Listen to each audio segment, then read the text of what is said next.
Mount of Olives. The Mount of Olives is a hill on the eastern side of Jerusalem. It is also known as Mount Olivet.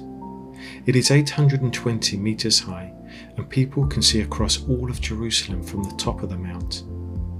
People can walk from Jerusalem to the Mount of Olives because it is only about 3 kilometres away. The Kidron Valley is in between Jerusalem and the Mount of Olives, and people would walk through the valley to reach the mount. The Mount of Olives was named for the many olive trees that covered the area. Olive trees still grow there today, but there are now also churches and monasteries.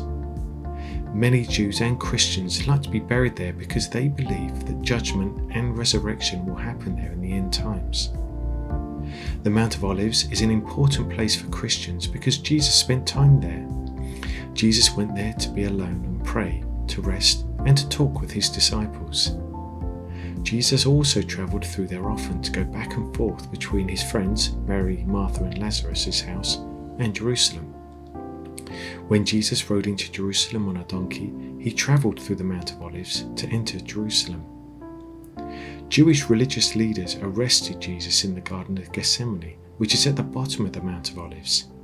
Jesus also went back up to heaven after his resurrection from the Mount of Olives.